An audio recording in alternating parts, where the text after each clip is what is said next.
let me just check my levels, but they look good. And hopefully with this new chair, because it's so comfortable, I won't need to move around as much. Oh my God, I would have bought you $1,000 chair months ago if that's the fucking case. Hey, guys, and otherwise, this is Jonathan O. Roselion. And I'm Noah, also known as Polyphonic, and you're listening to Horns and Wings, the podcast where I literally just nailed the intro for like the first time ever on a first take. Damn it. So close, too. You know what? And we're talking about issue number 14? Yeah, 14. Yeah, 14. And you know what? I had a lot of theories last time, and I'm excited to say that this issue confirms that I am only mostly stupid. So let's dive in.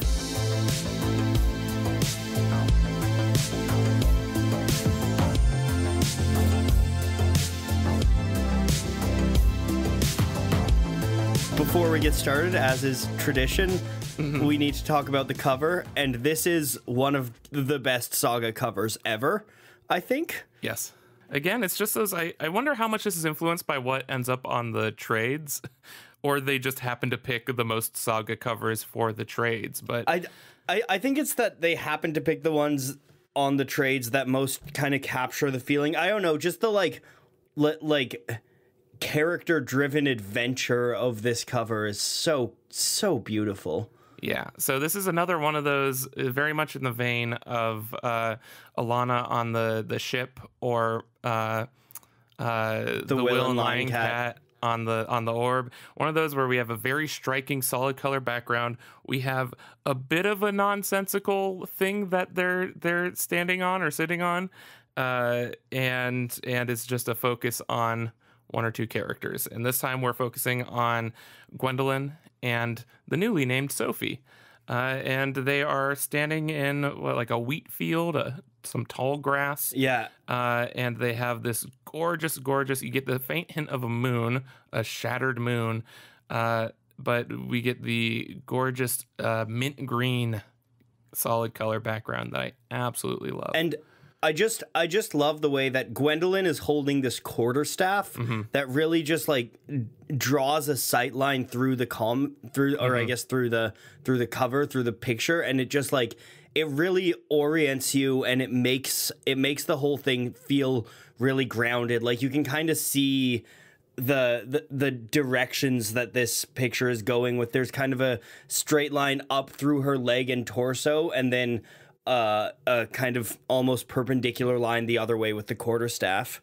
Yeah, and also for anyone not looking at the actual cover, this is one of the ones where the title is on the bottom, which I think they also did with the Will and Lion Cat cover, which, yeah, definitely works for the layout. Yeah, it's gorgeous. I love it. Two great characters, too. Is this the first time we're getting either of them on a cover? I think so. Let me quickly pull up and see. We should know. We talked about the covers for an hour. I should know. I've made thumbnails of all of the covers. I'm 95% sure this is the first time we're seeing them. I am now 100% sure. Right. But yeah, this is a good one. I like it, and I'm excited to see what you do with these colors on the. Please get that mint in there on that thumbnail because it's so. Good. Oh yeah, no, this is gonna be a beautiful thumbnail. Fucking brag! All right, hey, you know what? You went first last time. I'll take the lead on this one, Noah. Just sit back in your fancy new chair. All right. Consider myself sat back.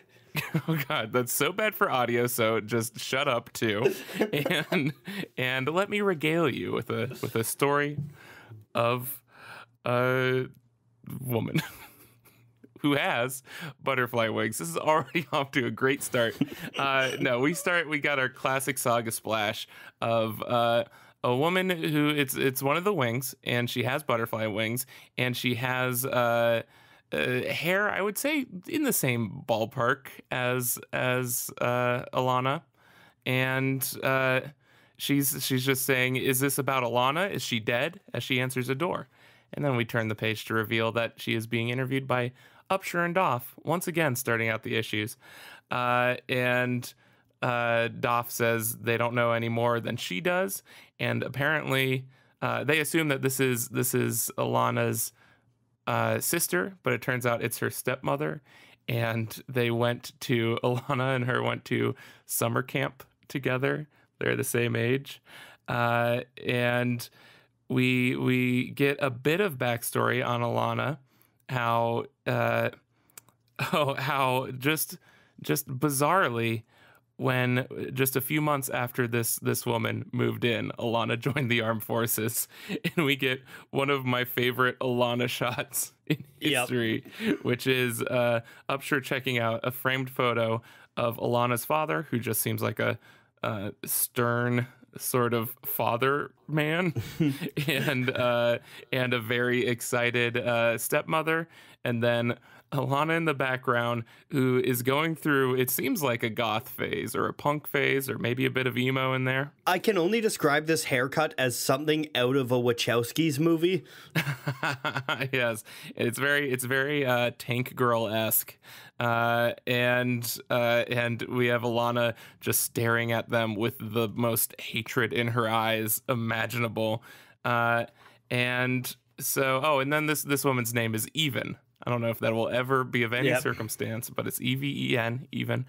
They ask if Alana has joined any sort of, was associated with any sort of extremist organizations, and she says no. She was just she's a good person, and that's all that she has to say about it. And we zoom out to see the suburban home of Alana, with a landfall flag and a purple ribbon tied around the tree. And it is the most suburban ass, like it perfectly matches the shot of landfall we saw last issue of the city. It is just like the most cookie cutter suburban shit you can imagine. Yeah. And that's our first scene, and I love a lot of the stuff we're getting here. I love just the little kind of world building and viewing the normal life on landfall in the background. Also, the TV is like this like retro futurist domed circular TV thing. What's on that looks TV? Straight out of the 60s. The Royal Baby Bump is on that TV. we're getting the tabloid coverage, or the whatever Good Morning America coverage of the royal pregnancy of Prince Robot's baby. I think all of this is really, really interesting because for like 12 issues we've kind of seen this kind of chaotic, war-torn world where we've jumped to a couple planets full of like ghosts and dead people, and then the other planets are just kind of like the frontier, like these great wide open spaces. And then here we have just kind of like banal suburbia. And I think it's I don't know, there's always in my mind something really powerful about kind of like just boring suburbia existing in a war-torn world, because I don't know, it reflects us, and it reflects like our lives. Yeah, especially in sci-fi, where like think of just like if we just went to, in Star Wars, just a normal ass like, oh, here's my apartment. Yeah. And here's where I hang out, here's my beat up couch or whatever. Like I love that. And also it's just like you get that this is there's definitely a relatability to Alana, because I feel like so many people have grown up in this exact environment. But yeah, we get so much cool backstory. We find out that, first of all, Upshur and Doff are journalists for the Hebdomadal. And yes. And do you know what Hebdomadal means? I didn't look it up because I knew you would. So Hebdomadal means, which I try desperately to throw in another syllable in there where it does not belong. Hebdomadal means weekly. Oh, okay. It just means weekly. It's not even like it's not even not dramatic. No, it's not even another language. Well, here's the thing: it's not another, as far as I know, it's not another language. That's just the English word for, or at least the English use of that word is weekly. So it's the weekly. But I like that it sounds alien but it's just a word that few people know. It's like it might as well be called the quad monthly or something. Yeah. Yeah. But also, so here's one of my theories that one of my theories get a little botched here. Okay. I'll be the first to admit it. You know that I'm happy to step down from a theory when it has been proven false. This is just in the honor of science, and I'm a respect. Okay. I have a major respect for science, and it doesn't mean I'm wrong. It's really just the theory is adjusting itself, much like how science cannot be wrong, Noah. It's just adjusting itself for the new information that we are obtaining here, and that information is every time they talk, they open their mouths, and I'm a dumb shit for saying it's telepathy. Yep. And this was pointed out to me. I mean, I noticed it. I'm the first to admit it, but also this was pointed out to me by, I believe it was Odd Amy on the YouTube video for the last episode. But yeah, no, that's a good argument. And you know what? I'm also thinking in my mind, it's just like, oh, maybe they do that so it's more obvious who's talking. Yeah. From their telepathy. Yeah. And so that could be the case, but no, I feel like this is Occam's razor. They're talking. Other than your shit ass theory being disproved, I think the other real takeaway from this is I love Rustic as a name. Like Alana's dad is named Rustic and is just this like stern looking dude. Yeah, and then also we learned the planet that Upshur and Doff are from is Jetsam, which is fantastic. Yeah, confirming they are aquatic. But yeah, no, this is there's so many just cool little world building bits that I almost it's very much on the level of those flashback bits that we were getting at the beginning of every issue on the last arc, which, by the way, I'm starting to see another pattern here where we're getting an Upshur and Doff opening at the beginning of an issue. Yeah. And then not seeing them again. I'm starting to think that there is more structure to these volumes that I did not realize before. Yeah, I'm really noticing that. Yeah. It's almost like someone really smart wrote about this and put a lot of thought into it or something. Yeah, well, luckily there's us smart people to notice those things. So where's the real value here is what I'm asking. All right, should we go on? Let's go on, Noah. I'm gonna lean back for this one. Go ahead, Noah. So in this next scene, we actually we get Hazel narration transitioning from something that Upshur or Doff, it's hard to tell, was saying, which is we're all praying for her safe return. And then Hazel's narrator Hazel says, actually, my mother never again set foot on the planet where she was born. Granny and I did, but that wasn't until long after this trip. So I'll just shut up now. And so then we see everybody meeting a drunken, stumbling Heist. And he says that the Wings technically own Quietus. So if they catch a family of Reethers, they'll be pissed off. And then Marco says that my wife is from Landfall, and Oswald Heist has this like shocking moment. He opens his eye wide, drops his alcohol, and says, "Oh my God, you read the book. You actually got it." And then he kind of reaches out and gets Marco gives him the baby. They tell the story of how they found the book. They say, which I don't think we knew, that Hazel is named after the librarian who first recommended. We didn't know that. We did? We didn't. Okay, we didn't. And then can you not hear me from over here? And then D. Oswald Heist vomits on Hazel. Oh yeah. Which is nice.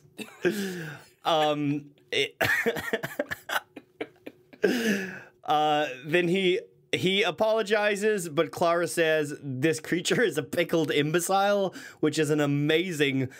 Clara just has such good insults. But then Heist says, well, the bone bugs won't scatter until morning. The lighthouse isn't far. At the very least, I owe you a load of laundry, so everyone's going to go to the lighthouse. Not Hazel, Isabel, ever the voice of reason, says, "Hold on, we're seriously gonna go home with the strange man who just puked all over an infant?" And that is the end of this scene. So we get some fun moments that are nice. I'd like to, if there's a takeaway from this, it's no saying vomiting on a child is nice. I think that the really interesting part about this is that this is kind of one of the first times where actually in Hazel's narration explicitly told that a character is going to live for a while. Yes, so there's a lot to unpack with this because, well, here's the thing. So the interesting thing is she specifically says her mother never again set foot on the planet, which is pretty foreboding. Yes. But then she says, Granny and I did. But that wasn't till long after now, which is also very necessary. Yeah, but here's the thing that I find really intriguing about this. That's pretty clever on their part. That Granny could be one of two people. Because that's true. We have yet to meet Alana's that is true. Grandmother. So even more ambiguity. But I do like they're not afraid to show their hand a bit and be like, oh, this person gets out of this situation. Like, this person lives at least to this point. And, like, obviously we know that Hazel lives through all of this. And I think it shows that they have foresight with this series, that they're not just planning it arc to arc. Like, they have a broader plan. Mm-hmm. Yeah. Or at least it implies that. Maybe they are making it up arc to arc, but I kind of don't think so. No, I mean, yeah, that's what Brian K. Vaughan's mentioned multiple times, that at least the major beats of the story he has plotted out, and that some of them he was very reluctant to actually like execute once they got to it, but he's very committed to staying true to his original vision for this, and he knows that he was doing what he was doing for a reason.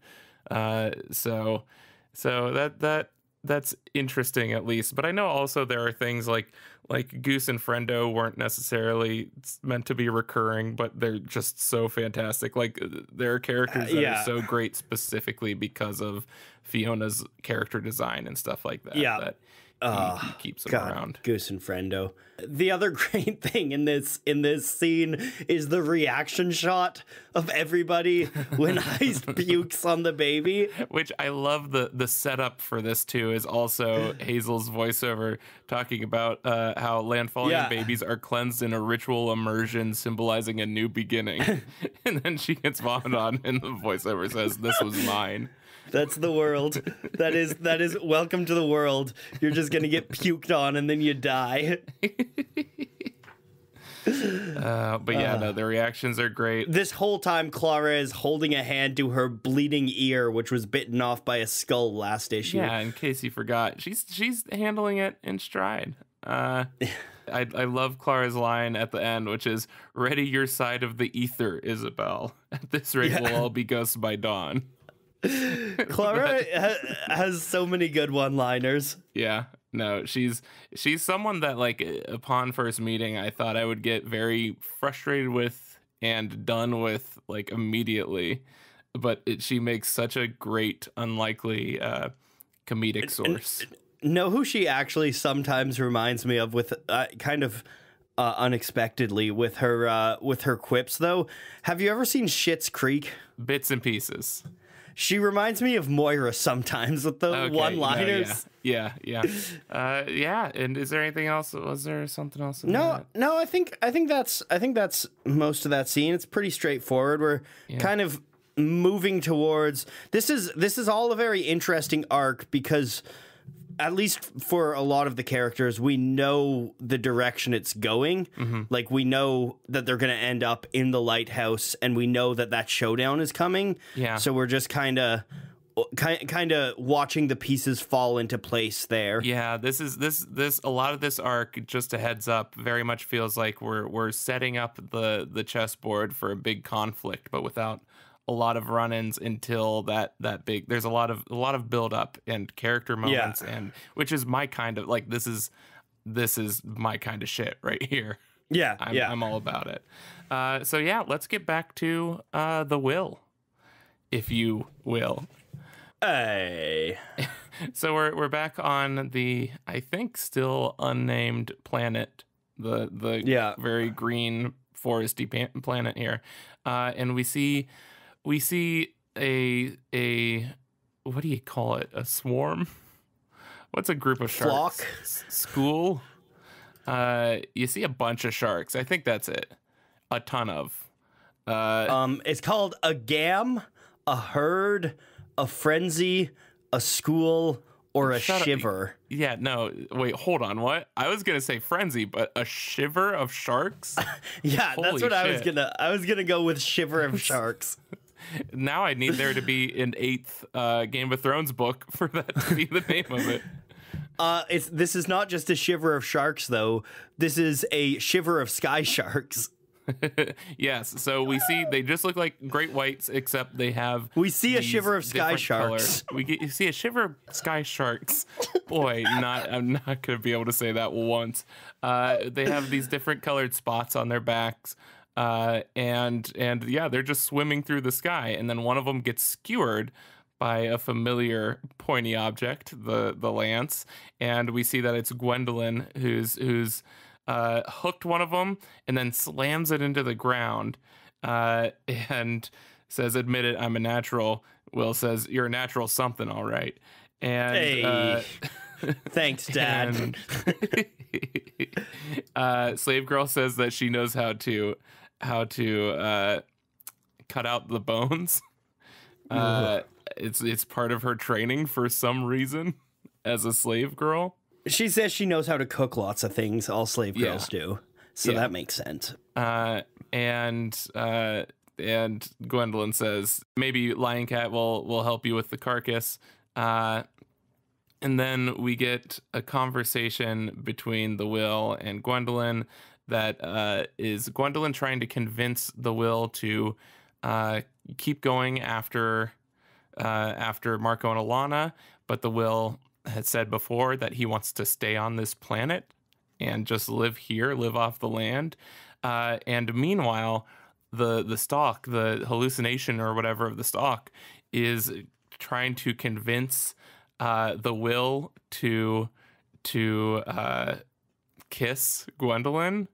And they're kind of, Gwendolyn and the stalk are talking over each other, and it becomes very confusing for the Will.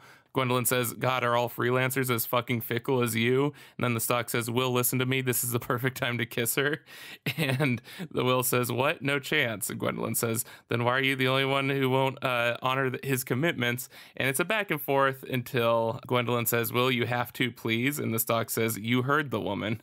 And so the Will forcefully kisses her, and she's very surprised at first, and then she's into it for a second, and then she punches him in the face very hard and says, "Next time you touch me without asking, I punch your goddamn heart out." And then storms off, and the stalk leans over to the Will and says, "Without asking," which is very interesting wording from Gwendolyn. And so we're getting a bit of, again, we're getting some classically macho scenarios with the Will, just full on into that stereotype of just grab the woman and kiss her. And it's part of I like the Will because he is all the stereotypes, the good ones and the shitty ones that make you dislike him a bit more. But I also kind of like the like straight up like punch in the face, bloody lip response from Gwendolyn. Yeah. And even though, and this is something I like too, is that like I like that this kind of tension is made clear over a few issues, and they're seen flirting and stuff like that, and it's not just kind of the like. I feel like a lot of the time with the Han Solo type characters, they're just like real rapey right up front. Yeah. That James Bond with the twinge of rape, whatever the fuck that awful phrase was from Ian Fleming. Something I just wanted to mention with this scene is just how drastically different the color palettes are between these two planets. Yeah. Like on Quietus, we're so muted and gray, and then here everything is so vibrant. And I think that really helps kind of create a distance between these worlds and get the sense that these two parties are still kind of planets away from each other. Right. I do think it's also really interesting with how little sort of real estate there is in these books because they're doing those 5-panel pages. The fact that they still have the establishing shot at the beginning of every single scene, is, and like we see the outside of Will's planet so many times. Yeah, and again, it's just that thing where it's just, and they usually put voiceover over it to make it a bit more like it's not totally wasted space or anything. But just their dedication to making this as easy to read as possible is admirable, and I think it does a lot of work, especially since like those aren't they're never massive panels usually, except for like the original ones, but they're really just there to make it so you do not have to think about what's going on. You see it, you understand it, it's done. And I think it reads a lot smoother than what a lot of comics, especially like superhero comics, and especially like when I think of like Silver Age comics, this is exactly what I think of, like, is they'll do the narration box and be like, meanwhile. No, yeah, that's and then, or they'll do like that caption box. It's like, Washington, D.C., 3 p.m. or whatever. Yeah, and then like it's like good because I didn't want to have to draw the Capitol building or something. Yeah, but yeah, I appreciate that they can't really do that in this without, like, they'll do that with signs, like, you saw the title on the building of the was it the medical center or whatever on Landfall. Yeah, so we'll get that occasionally, but again. Yeah, there's no like there. I can't tell you how many times I've been reading a Marvel comic and I'll read through a panel and then it'll have that caption at the end of the panel and I'm like, oh, yeah. Now I have a different context for this panel and it was confusing otherwise. And even that tiny little hitch in reading it is something that they go so far out of their way to avoid, to again just make this like I'm so excited for this too. It feels wrong to read this in the like monthly way because it is so easy to read and because I can sit down and read a whole trade in like in one sitting so effortlessly. Once it's all said and done, so in like 10 years or whatever, we need to do like a marathon where we just read it all. Like read all of Saga live. Just reading and throwing in random comments. It doesn't need to be fucking live, but I do think we should reread it all at the end. Yeah, and we should reread it all in one sitting and then immediately hop on and podcast our thoughts. Or alternatively, we reread it and then at the end of each issue, we do an episode about the issue and go back through it beat for beat. I will say, after we recorded last podcast, we realized we did the math because they just last issue I pointed out that there will not be any new Saga until at least 2020, and it turns out, assuming that, I think the math on it is that there's going to be 54 more issues. Assuming that they still have just, even if it's in January that they start up again, and they have the normal like 3 months in between each arc, that's like 6 3/4, about 7 years of Saga left once it starts up again. So hey, I hope you like the podcast. Hope you guys like us. I hope I can fucking put up with Noah's. I can't wait for 8 years from now when we get the final doot doot joke and I can finally murder you. I can't hear you from back here. Oh God! Is there anything else in this? Also, fuck sky sharks. I hope they never exist. The fact that they like are even portrayed as existing is an affront against humanity. Don't make sky sharks science, please. Yeah, no. I think on that nice little note, we can cut to the next scene where once again we get an establishing shot. And this establishing shot is the best kind of establishing shot. Why is that, John? Because you like beams of light. Yes, no, because it's the kind of establishing shot with Goose and Friendo. Yeah. My buddies. We're back on Quietus. We get some narration that literally says, back on Quietus. But it actually, it's kind of more Hazel narration. It's back on Quietus. My parents and I were getting our first look at a house with more stories than its owner, which is cute. Mm-hmm. And so Heist, it seems to be getting dressed in a nice sweater and pants that aren't pee-stained, vomit-covered underwear. He brings them up to this library, to which Alana says bookgasm, which is great, but says they're mostly review copies. And then we see on the wall a big bulletin board with strings tied, and it's actually John's theory board. Yep. Everything's crossed out, and it just says dumb a bunch. But yeah, Oswald Heist says that these are just notes for his next novel, which is called The Opposite of War. And Marco says, you're writing another book about peace. And Heist says, peace isn't the opposite of war, my dear boy. To which Alana says, no spoilers. I love that panel. Yep. We have used that panel before. We have. And then Heist is getting a first aid kit and starting to heal Clara, and she says that she fought in Cartwright, to which Heist says his first wife was killed by Wreath during Cartwright, and he said that she was not a soldier, just a street musician.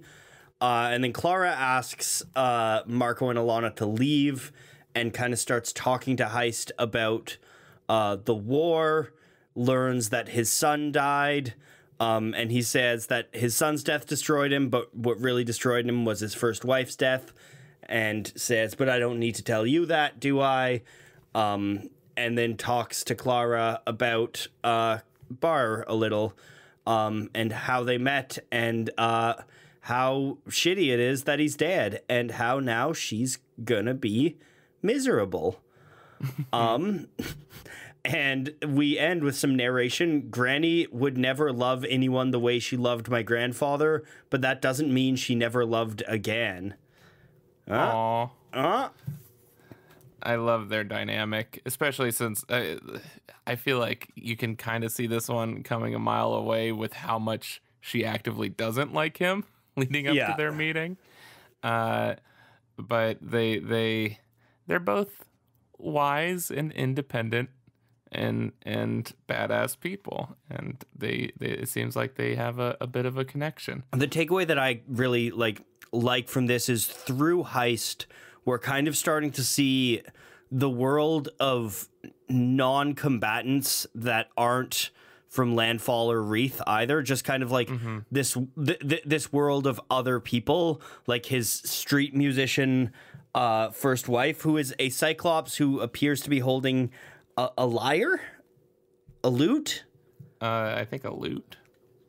Yeah. We're kind of getting this glimpse into this kind of more kind of cultural side of the world, and how the war has ravaged these people. Right. Yeah, and I think that actually he says a line that I think is pretty much his whole thing, which is, in the end, nobody really escapes this thing, which is something that, like, I like how that's sort of the binding thing across, like, it doesn't matter what characters we visit or anything, even in her in her little suburban home has been affected by this, and again, this is, if anything is a good anti-war message, it's that it just consumes everything and never ends and sucks for everyone. But yeah, no, I like this scene a lot, and this feels like just a good dramatic scene without actually being all that dramatic. But just this is good stage play writing, if anything. Yeah, exactly. And it's really compelling conversation. I found myself like really I think this is what I like about Saga, and I think this is true of any work, is that the low conversational points are just as interesting, if not more, than the action beats. Like I think it's these two characters, Clara and Heist, play off of each other really, really naturally, and this dialogue just all feels really kind of sharp. Yeah. I feel like the thing that determines if a scene is especially effective in a story like this that is so much about moving forward, like just keeping the plot going at all times. I feel like it's a scene's done its thing if my perception of these characters have changed at all, or if the characters themselves have obviously changed from the beginning of the scene. And so, yeah, that's just such a nice little, I'm glad that they get their moment. And I think that increases your investment in both of them significantly. And I think, once again, in the growing theme that we've talked about, I'm not going to talk in depth about this because we've talked about it in other issues, but pay attention to the blocking in this scene.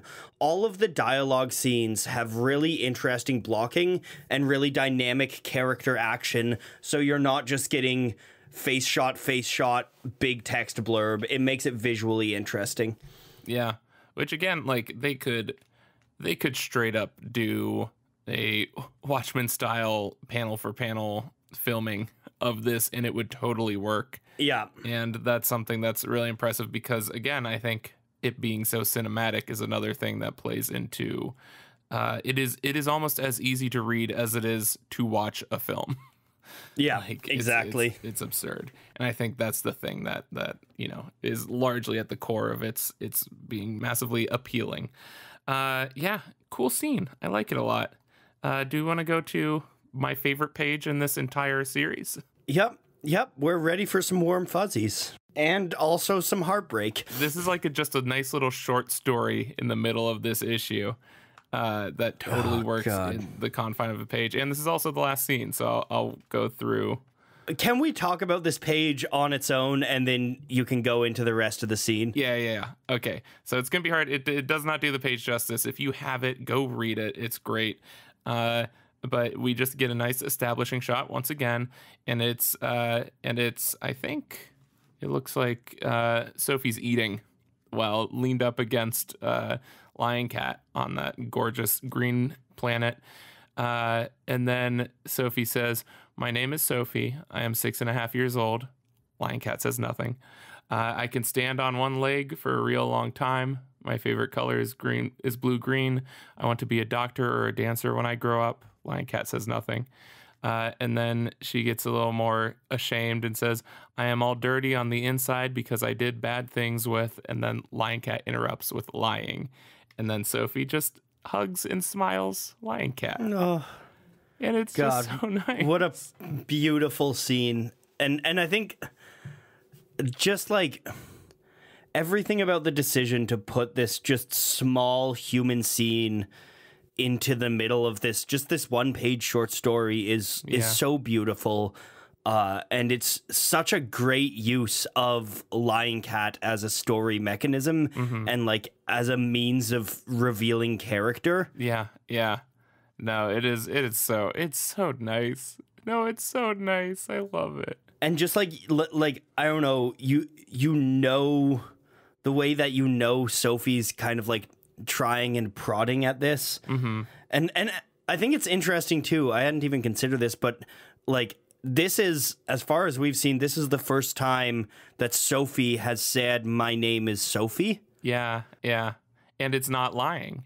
I like how she's accepted it. That's really nice. And yeah, it has that great little arc of like that you start to realize what she's doing partway through it. I love that sort of childlike thing of using Lion Cat sort of as a toy, as like this, as this thing to just like it's just a fun game to play.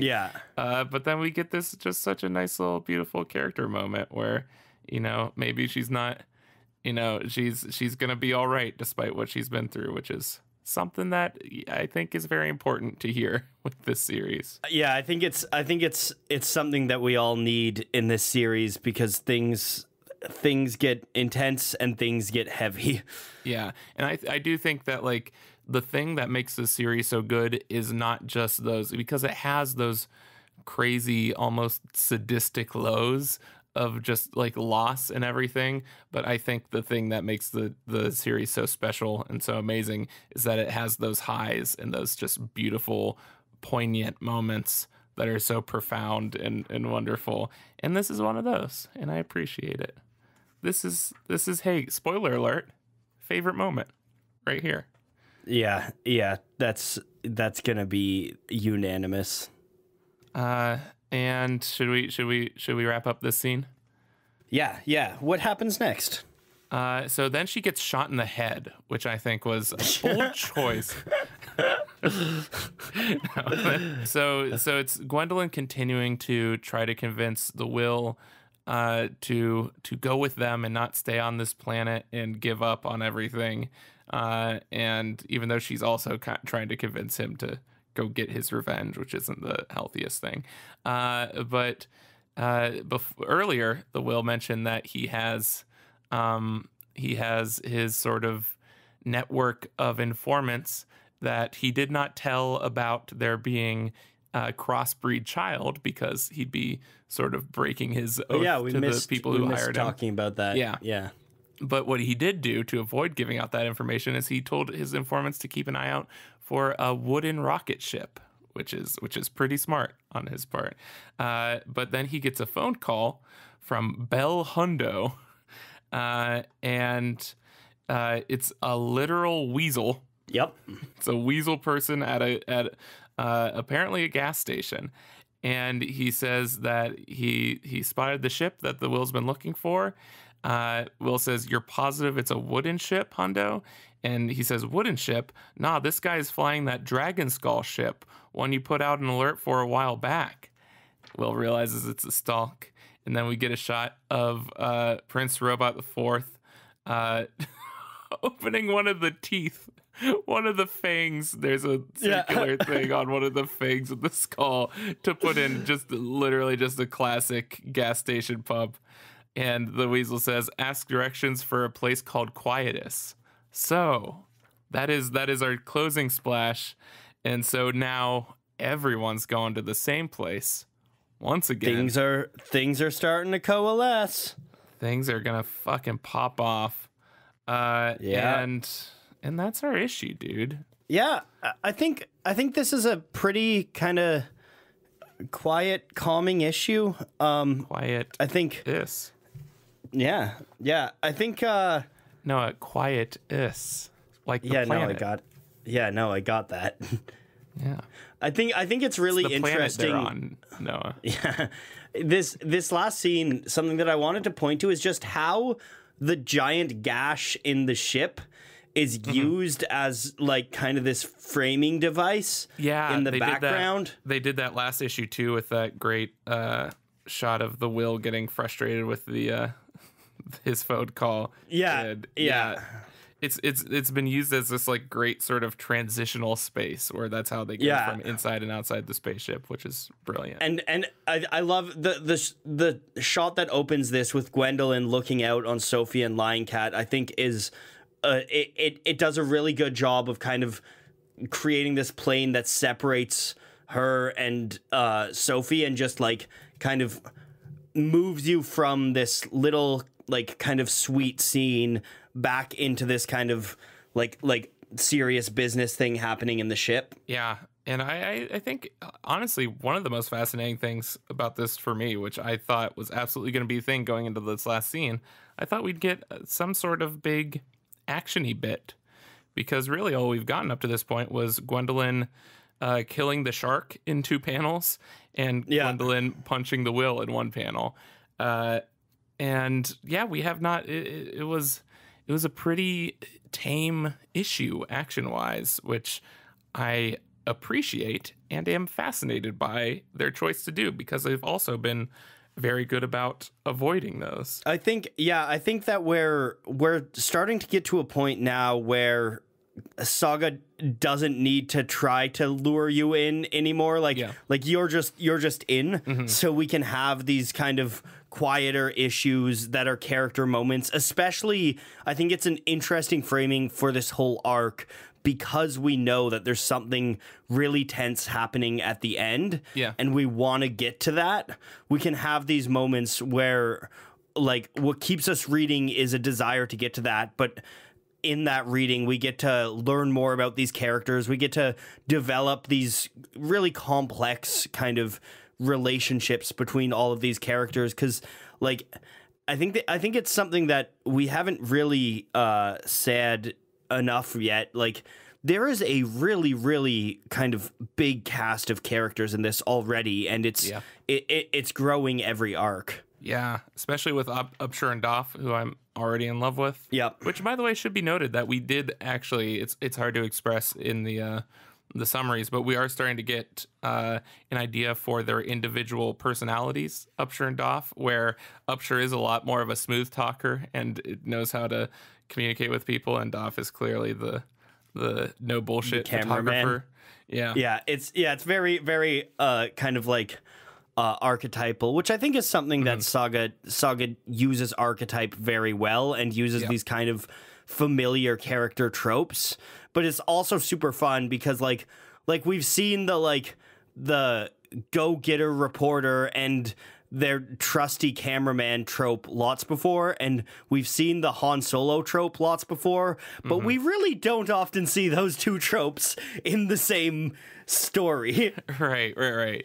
No, and this feels like such a just mashup of it feels almost like the most pop culture thing that Brian K. Vaughan has done, ironically, in that it is just of storytelling in general, of just epics, but still is doing such an interesting take. I think that The Will is absolutely the best example of them taking just like that classic and universally loved archetype and making that so human in such an interesting way and so morally gray in an interesting way that I really appreciate. And it gets better and better, and he probably won't end up being your favorite character, but he will definitely end up being one of the most complex characters you've seen in anything. He's just such a compelling character. All these characters, well, I think even we're starting to get more. I think another big takeaway from this issue is Clara. We're starting to see her kind of softer side a little. Yeah. And in the last few issues, we've seen her sense of humor a bit too. Like, she's more than just the hardened battle mom. Yeah. Hardened battle mom is actually the name of my band. I was gonna say, she's giving me a run for my money as my title is often Hardened Battle Mom. Hardened Battle Mom, yeah. I've always been the Hardened Battle Mom of my friends group, personally.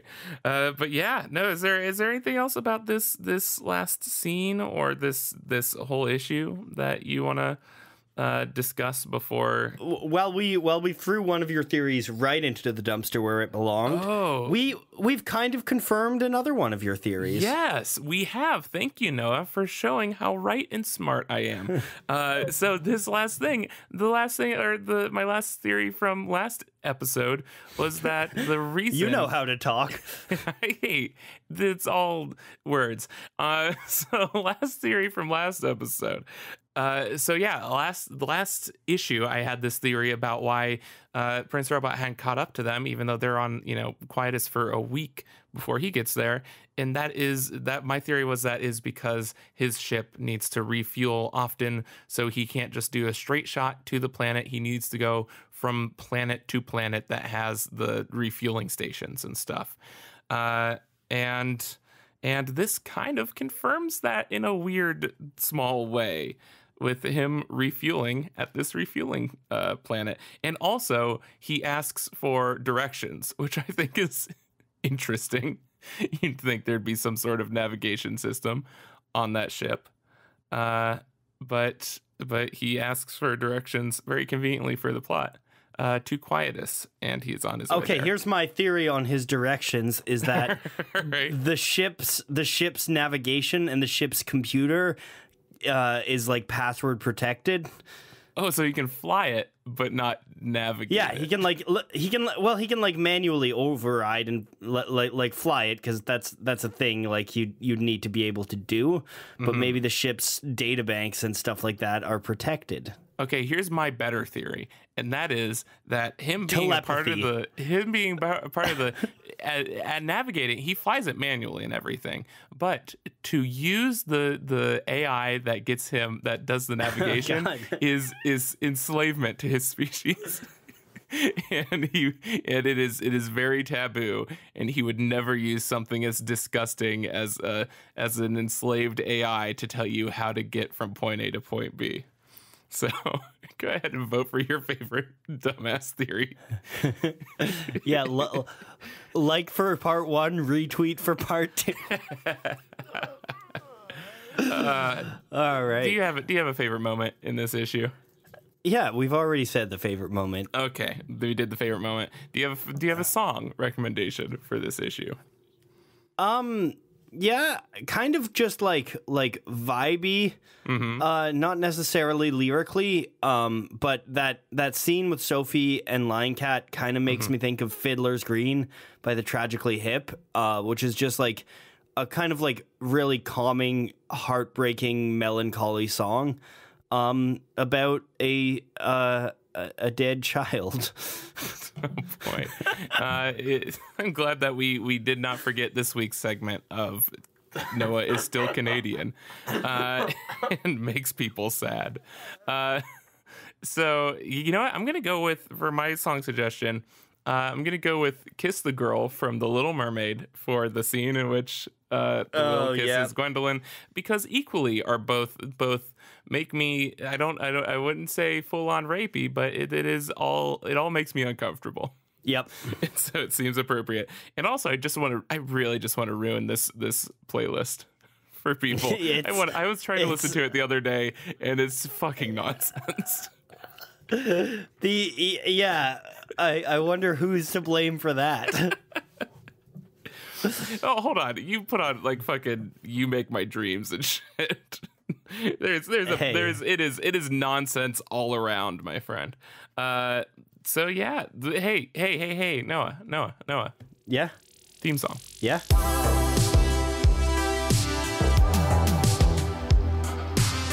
That's it. Oh, what a song. Hey, Noah. Yeah. Did you have a question in mind for this one? I actually don't have a question right now. Do you have a question? Shit. Ah, fuck. Oh yeah, no, actually I do have a question, because I am again fascinated by the lack of action in this issue.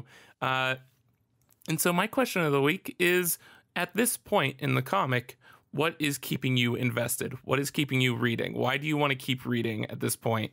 Because it's Goose and Friendo. Yeah, I mean that's the correct answer, but don't spoil it. But yeah, no, I'm always, because it's one of those things that I love. I'm a pretty big fan of Brian Michael Bendis, the comics writer, and his style that is so divisive for people, which is like 90% dialogue driven and 10% actual like plot or action sequences. And he does big superhero books, which has always perplexed me. But that's something that like I've always loved, but I know that a lot of people can't stand that sort of thing. And so I'm wondering if people are at all frustrated with this issue for not having one of those set piece moments, or if you didn't even notice it, if you're just along for the ride at this point, or if you're even more excited to see what's going to happen because, hey, everything's coming together. Everyone's heading towards one spot. Should be fascinating. And everyone wants to kill everyone else. So it should be great. So yeah, that's the question of the week this week, if you're down with it. Yeah, I'm good with that. What's keeping you invested? Not in this podcast. Don't kick that beehive. You're not invested in this podcast, so don't worry. And hey, Noah, I gotta know. I'm sorry to be invasive like this. I have to know. Where can people find you, Noah? Okay, so you drive up Clark Street, until you Clark hit Street. Hastings. You turn left on Hastings. Left on Hastings. And then you take Hastings till the big orange building that looks like a bunch of shipping containers. Big orange building that looks like a bunch of shipping containers. Okay. And then from there. But if you don't want to actually find me in real life and you just want to find me digitally, I can actually. This is actually. I've been excited for this. Okay. You can actually follow me on Instagram at Watch Polyphonic because I've been posting art there. Oh, fuck. I didn't even realize you were doing that. God you damn did? it. You ruined the whole joke, Noah. Yeah, so I'm just changed literally like 4 days ago. I changed the Wash Polyphonic. the Wash Polyphonic background photo to just a screenshot of the last time you posted on Instagram. It's like October 2018. So it's been nearly exactly 1 year. Oh my gosh. Okay. Well, Yeah. Damn it. I ruined that. There it is. I just looked. Oh, and you posted, dude. Wash Polyphonic has been really Active lately. It's been. yeah. It's worth the follow. But yeah, actually, I've been doing Inktober, but instead of ink, I've been doing it with kind of these weird digital collage things. So yeah. Actually follow me on Instagram and also follow me on YouTube at Polyphonic. Watch my video about Scott Joplin. It is really, really cool. Our St. It's Louis a really boy. cool topic. Is he from St. Louis? Oh, he is, dude. They have the Joplin house here. You can tour where he lives. Like we're crazy about Scott Joplin. We'll add that means I can come visit you, and it's a tax write-off. There you go. I'm doing retroactive research. Yeah. Yeah, no, that dude, I'm loving the Inktober so far. To the point where I'm kind of just sort of jealous I didn't think of that idea, and I'll steal it next year. Don't you worry. Well, you can steal it now too. Or maybe you know what? Maybe I'll do like a fun animating other people's with permission Inktober things or something like that. Like I've been doing with the Saga that'd be panels. cool. That'd be cool. Yeah. Okay. Yeah. Those are go check all those out. I'm at Jonathan Oscar. I need to make my Twitter spooky. I'll do that soon. Oh yeah, I gotta make my. How do I make my Twitter spooky? Well, Polyphonic is obviously the scary version of Polyphonic is Spooky phonic. I'm doing spooky phonic. Please, And no, I'm gonna set my avatar to the doot. No, I will stop following you on Twitter if you do that. Good. I don't want your follow. Hey, that's an additional prompt. It's not a question of the week, but a prompt in the comments. What should Polyphonic's spooky name be? And same with Make Stuff. I fucked up my spooky name because I used to always be John O. Lion Turn, but then I got married, and so I have a dumb rose on my name. But John O. Wait, Lion you were Turn gonna was so you good. were going you were gonna unfollow me for spooky phonic, and you think John O. Lion Turn? It's like Jack O' Lantern, but it's John O' Lantern. I get it. Fucking follow all the shit. I want to be perfectly clear. This is not me not getting it. If you want to follow spooky Horns and Wings, go to @WashPolyphonic. It's the spookiest bony memes that you can find. Yeah, what's our spooky Horns and Wings? Can we just Horns and Wings? Those are spooky things. Still Horns and Wings. Bone bugs. I'm not. You can't. Don't put a hat on a hat, Noah. So also go leave us some reviews. Maybe not for this episode, but for previous episodes. Go ahead and review those. And a big old thank you to Fiona Staples, Brian K. Vaughan, Phonographics and Image Comics for making this hallowed ground we can sully. This was going well until someone decided to derail it at the end. Yep. That's the someone issue. being me. Hey, Noah, just to spite you now, am I shitting? Bye. Oh, what? No.